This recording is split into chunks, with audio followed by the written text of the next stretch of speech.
দর্শক, দেবাশিস চক্রবর্তী কথা বলছি আইএক্সপি টিভি থেকে। আপনারা জানেন আজকে 16 তারিখ, আর 3 দিন পর অর্থাৎ 17, 18, 19 3 দিন পরে পঞ্চম দফার ভোট। সেই পঞ্চম দফার মধ্যে রয়েছে শ্রীরামপুর, আরো অনেক কেন্দ্র রয়েছে, আরো 7টা কেন্দ্র রয়েছে, মোট 8টা কেন্দ্রে ভোট আছে পঞ্চম দফায়। তো এই অবস্থায় দাঁড়িয়ে গত আমরা চতুর্থ দফায় দেখেছি যে কি পরিমাণ হামলা হয়েছে, কি পরিমাণ ডিগিং হয়েছে, কি পরিমাণ ছাপ্পা হয়েছে, কি পরিমাণ সন্ত্রাস হয়েছে, সব আমরা দেখেছি। সেই পরিস্থিতিতে দাঁড়িয়ে আজকে আমরা আলোচনা করতে এসেছি, আজকে আমি আলোচনা করতে আপনাদের সামনে এসেছি যে পঞ্চম দফার ভোটে কি হতে পারে। গতকাল কাঁথিতে একটা জনসভায় শুভেন্দু অধিকারীর একটা আমি বক্তব্য শুনছিলাম, সেই ভিডিওটা আপনাদের পরে আমি শেষে দেখাবো। এই রাজ্যের অবস্থা, মুখ্যমন্ত্রী মমতা বন্দ্যোপাধ্যায়ের অবস্থা এমন জায়গায় গিয়ে দাঁড়িয়েছে যে তিনি এই রাজ্যটাকে দুটো পদ্ধতিতে চালাচ্ছেন। একটা কি, একটা হামলা, একটা মামলা, আর একটা হচ্ছে কুৎসা। হামলা হচ্ছে বিভিন্ন জায়গায় ভোটের আগে, ভোটের দিন হামলা হচ্ছে, আর যে কোনো ইস্যু নিয়ে, সেটা ফেক ইস্যু হোক, ঠিক ইস্যু হোক, যাই হোক না কেন, ঠিক ইস্যু তো কিছু নেই, সবই ফেক ইস্যু, সেই নিয়ে হচ্ছে মামলা। এই রাজ্যটা চলছে এই দুটো জিনিসের উপর মেল, হামলা এবং মামলা। এই নিয়ে কাঁথিতে শুভেন্দু অধিকারী বলেছেন যে এই রাজ্যের যে সুপ্রিমো মুখ্যমন্ত্রী মমতা বন্দ্যোপাধ্যায়, তিনি দুটো ভাবে রাজ্যকে চালাচ্ছেন, হামলা এবং মামলা। বর্তমানে যে এখন অবস্থা দেশে দাঁড়িয়েছে, যে সংখ্যালঘু ভোটের উপর নির্ভর করে আমাদের এই রাজ্যের শাসক দল তৃণমূল কংগ্রেস ভোট বৈতরণী পার হচ্ছে, সেই ভোট বৈতরণী পার হচ্ছে সেই জায়গাটা থেকে দাঁড়িয়ে যে সেই সংখ্যালঘু ভোট কিন্তু এখন ডাইভার্ট করে যাচ্ছে। তারা আর মমতা বন্দ্যোপাধ্যায়কে বিশ্বাস করছেন না। তারা বুঝতেই পারছেন তাদের একটা ভোটের মেশিন হিসাবে ব্যবহার করছে। তাদের দুধের গাই বলেছেন কি না বলেছেন। কিছুদিন আগে আপনারা জানেন যে অভিজিৎ গাঙ্গুলির এগেনস্টে একটা কতগুলো ফেক ধারায় মামলা দেওয়া হয়েছে। ফেক ধারাগুলোর মধ্যে কি কি আছে, তিনি নাকি অ্যাটেম্প টু মার্ডার করতে গেছেন, রেপ কেস করেছেন, সমস্ত কিছু করেছেন। সেই নিয়ে পুলিশ একটা এফআইআর করেছে এবং অভিজিৎ গাঙ্গুলি সরাসরি হাইকোর্টে চলে গেছেন। হাইকোর্টে গিয়ে জয় সেনগুপ্তর দ্বারস্থ হয়েছেন। জয় সেনগুপ্ত বলেছে আমি এই মামলার বিচার শুনবো না। তিনি প্রধান বিচারপতির ডিভিশন বেঞ্চে ঠেলে দিয়েছেন। পরে প্রধান বিচারপতি বলেছেন যে ঠিক আছে, এই মামলা অন্য কেউ শুনবে। তো যেদিন এই ঘটনাটা মানে অভিযোগটা দায়ের করা হয়েছে, সেদিন অভিজিৎ গাঙ্গুলি ঘটনাস্থলেই ছিলেন না। তাহলে কি করে হলো? আসলে তৃণমূল কংগ্রেস বুঝে গেছে যে মেদিনীপুরের যে কটা সিট আছে, কাঁথি, তমলুক, ঘাটাল, সবকটা সিটেই কিন্তু এবারে তৃণমূল কংগ্রেস হারতে চলেছে। কাঁথিতে তো সৌমেন্দু অধিকারী, শুভেন্দু অধিকারীর ভাই দাঁড়িয়েছে। তমলুকে প্রাক্তন বিচারপতি অভিজিৎ গাঙ্গুলি, এবং ঘাটালে বিজেপির পক্ষে দাঁড়িয়েছে হিরণ এগেনস্ট দেব, 2 তারকার লড়াই। তো এখন এই ঘাটার মাস্টার প্ল্যান নিয়ে, প্রথমে আসি ঘাটালের কথা। ঘাটার মাস্টার প্ল্যান এই শুনতে শুনতে মানুষ স্থিতিবিরক্ত হয়ে গেছে। এর মধ্যে হিরণ একটা কাণ্ড করে ফেলেছেন। তিনি অলরেডি সমস্ত কেন্দ্রীয় সরকারের সমস্ত কাগজপত্র সামনে এনে দেখিয়ে দিয়েছেন যে 1600 কোটি টাকা কেন্দ্রীয় সরকার বরাদ্দ করে দিয়েছিল যে এই ঘাটার মাস্টার প্ল্যান করার জন্য। শুধু রাজ্য সরকারকে বলেছিল তাদের 40% টাকা দিতে হবে। রাজ্য সরকার সেই 40% টাকাও দেয়নি, সেই কাজটাতে হাতও দেয়নি। অথচ বলা হচ্ছে যে ঘাটাল মাস্টার প্ল্যান নাকি কেন্দ্র স্যাংশন করেনি, কিন্তু কেন্দ্র স্যাংশন করেছে। সেই কাগজপত্র হিরণ চট্টোপাধ্যায় কিন্তু অলরেডি সর্বসমক্ষে এবং সংবাদ মাধ্যমের সামনে চলে এসেছে। তমলুকে তো বলারই কথা নেই। তমলুকে এখন অভিজিৎ গাঙ্গুলি কত লক্ষ ভোটে জিতবেন, 2 লাখ না 2.5 লাখ ভোট, সেই ক্যালকুলেশন চলছে। কাঁথিতেও একই অবস্থা, কোনো বলার কথা নেই, সেখানে শুভেন্দু অধিকারী জিততে চলেছেন। অর্থাৎ মেদিনীপুরে তো কোন ব্যাপারই নেই। মেদিনীপুরে রয়েছেন এবারে অগ্নিমিত্রা পাল। অর্থাৎ মেদিনীপুর এবারে কিন্তু তৃণমূলের পুরোপুরি হাতছাড়া হতে চলেছে। ঘাটালটাকে নিয়ে একটু সংশয় ছিল, কিন্তু বর্তমানে আমরা যা খবর পাচ্ছি ঘাটালের অবস্থা কিন্তু খুব খারাপ। এই নিয়ে শুভেন্দু অধিকারী গতকাল কাঁথিতে একটা জনসভা করেছেন, খুব ইন্টারেস্টিং কথা বলেছেন। আপনি বিশ্বাস করবেন না মুখ্যমন্ত্রী কেন পাগল হয়ে গেছেন। আপনাকে দেখাবো শুভেন্দু অধিকারীর সভায় ভিড়, মানে মানুষের মাথা, শুধু কালো মানুষের মাথা দেখা যাচ্ছে। আর যেখানে মুখ্যমন্ত্রীর সভায় মেরে কেটে কোথাও 10,000, কোথাও 12,000, কোথাও 15,000, এটা আমি বলছি না, এটা আইবি রিপোর্ট তথ্য দিচ্ছে।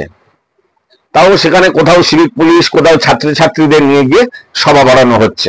তো এই যখন অবস্থায় এসে দাঁড়িয়ে গেছে তৃণমূল কংগ্রেস, সেখানে দাঁড়িয়ে তারা বুঝতে পেরে গেছে তারা হয়তো 12-13-তে নেমে যেতে পারে।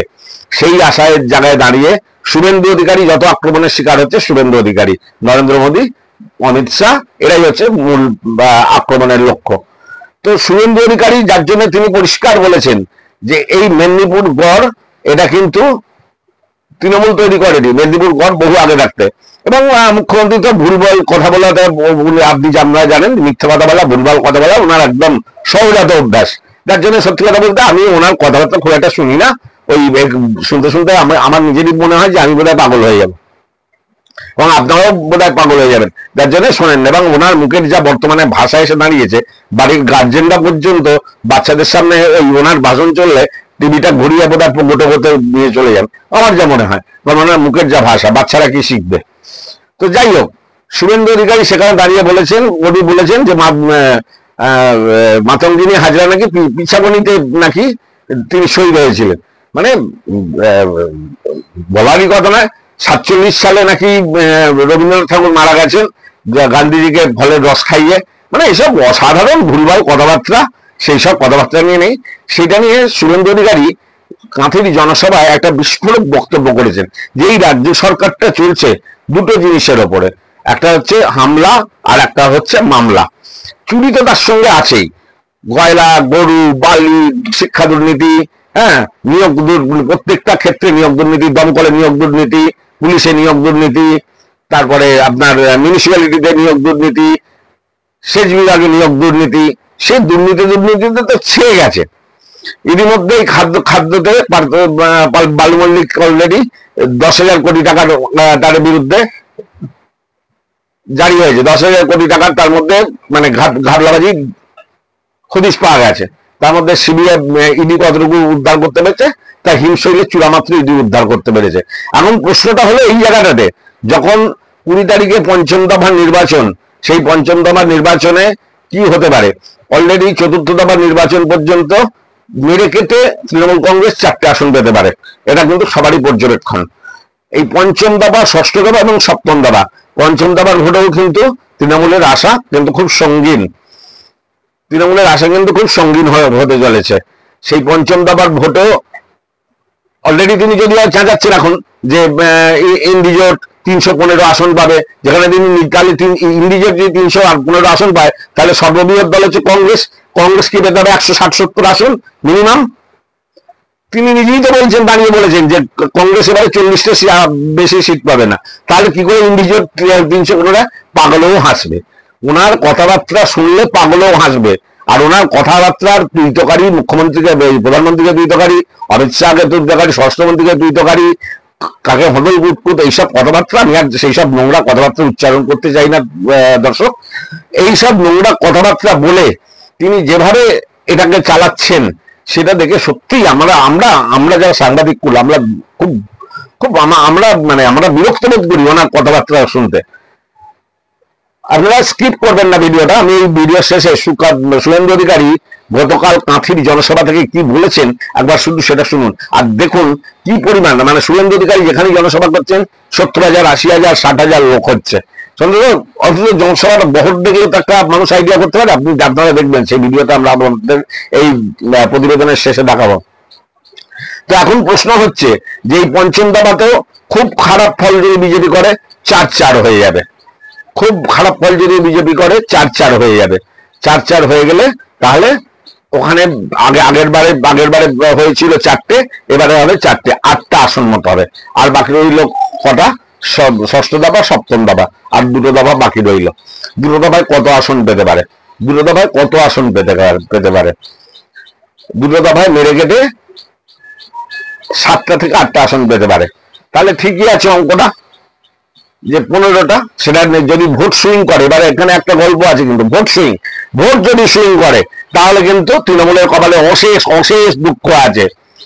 এদিকে আনন্দবাজার পত্রিকাকে তিনি নামিয়ে দিয়েছেন রাজদীপ সারদেশাই, আপনারা যিনি জানেন যে সাগরিকা ঘোষ, যিনি ইতিমধ্যে রাজ্যসভার সাংসদ হয়েছেন তৃণমূলের হয়ে, তার স্বামী রাজদীপ সারদেশাইকে নামিয়ে দিয়েছেন ময়দানে।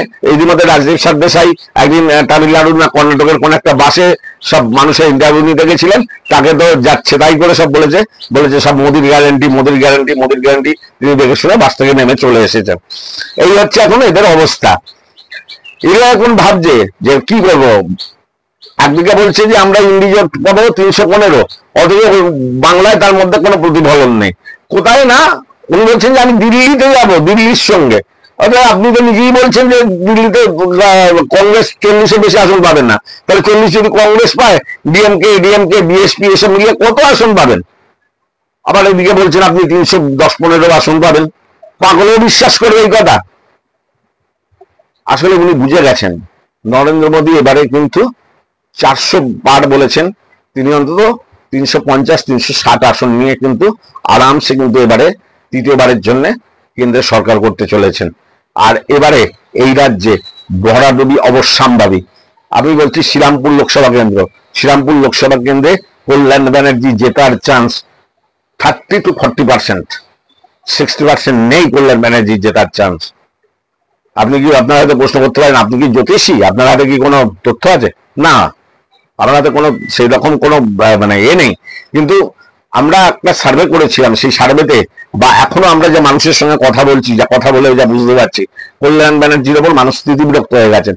3টে টার্মের তিনি এমপি ছিলেন, সব জায়গারই লোকের বক্তব্য, 7টা বিধানসভা রয়েছে, 7টা বিধানসভার সব লোকেরই বক্তব্য যে সেই 7টা বিধানসভার জন্য উনি কিছুই করেননি।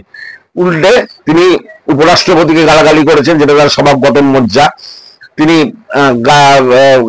কবিশঙ্কর ঘোষ, ওনার বিপক্ষে যিনি প্রার্থী আছেন, ওনার প্রাক্তন জামাই, তার উদ্দেশ্যে অকথা কুকথার বন্যা বইয়ে দিয়েছেন। মানে মানে বলার যোগ্য নয় এসব কথাবার্তা। সত্যি কথা দর্শক, এইসব কথাবার্তা বলার যোগ্য নয়। কি মানে বলবেন আপনারা? সেই লোকটার হাত ধরে মমতা বন্দ্যোপাধ্যায় বলছেন ও একটু চেঁচায় বেশি, ও বেশি চেঁচায় যখন, ও 400 লোকের গলার চেয়েও ওর একার গলা অনেক বেশি। হবেই তো, চোরের মার তো চিরকালই বড় গলা হয়, তাই না দর্শক? এটা তো আপনি আমি সবাই জানি, চোরের মার চিরকালই বড় গলা হয়। ওনার গলা 400 লোকের গলাকে ছাদ হতেই পারে, কারণ চোরের মায়ের বড় গলা। ওনার হয়ে প্রচার করে বেড়াচ্ছেন প্রাক্তন উনি আইনজীবী, হাইকোর্টের আইনজীবী, ইত্যাদি ইত্যাদি ইত্যাদি। তিনি যেখানেরই আইনজীবী হন, তিনি তো 3টে টার্মের এমপি ছিলেন, সাংসদ ছিলেন। তিনি কি করেছেন 7টা বিধানসভার জন্য? তিনি একটু খতিয়ানটা তুলে দিন মানুষের কাছে, সেই খতিয়ানটা একটু তুলে দিন যে তিনি আমি এই করেছি, এই আমার 15 বছরের টার্মে, 15 বছরের টার্মে অর্থাৎ 3টে এতে আমি এই করেছি। না, তিনি কিন্তু সেই ধরনের কিছু দিচ্ছেন না। বাকি আসনগুলোতে দেখা যাক কি হয়। তবে আমাদের ধারণা এবারে কিন্তু তৃণমূলের ভরাডুবি হতে চলেছে। 12-13-তে নেমে আসতে পারে তৃণমূল, বিজেপি পেতে পারে 25 থেকে 26, তাহলে হয়ে গেল 38-39, এদিকে হয়ে গেল। কংগ্রেস আছে, সিপিএম আছে, মুর্শিদাবাদ চলে যাবে আশা করা যাচ্ছে সেলিমের কাছে। কংগ্রেস হচ্ছে অধীর চৌধুরীর ঘর। আপ্রাণ চেষ্টা করেছিলেন বর্ধমান দুর্গাপুরটাকে দিলীপ ঘোষের থেকে ছিনিয়ে নিতে, কিন্তু বর্ধমানে যে দিলীপ ঘোষ যেভাবে ফাইটটা দিয়েছেন সেইভাবে কিন্তু ফাইটটা দেওয়া যাবে না। ফাইটটা মানে তৃণমূল দিতে পারেনি। দিলীপ ঘোষ কিন্তু কোনো বুথে যাননি। আপনারা জেনে রাখুন, একটা তথ্য আজকে আপনাদের সামনে দিয়ে রাখি, যে চতুর্থ দফার ভোট হয়েছে বর্ধমান দুর্গাপুরে, দিলীপ ঘোষ মাত্র 5টা বুথে গেছেন। উনি কি স্ট্র্যাটেজিটা সাজিয়েছিল জানেন? উনি স্ট্র্যাটেজিটা সাজিয়েছেন, উনি পাড়ায় পাড়ায় গলিতে গলিতে ঢুকেছেন। আজকের এই যে বিরাট সমাবেশ, এই সমাবেশে আপনারা প্রমাণ করেছেন যে পটাশপুরের মাটি মোদিজির ঘাঁটি, এখানে আপনারা পদ্ম ফুল ফোটাবেন। 1 কোটি গ্রামের মানুষকে ভোট দিতে দেওয়া হয় না। তৃণমূলের 2টো সম্পদ, একটা মামলা আর একটা হামলা, এর বাইরে কিছু নেই।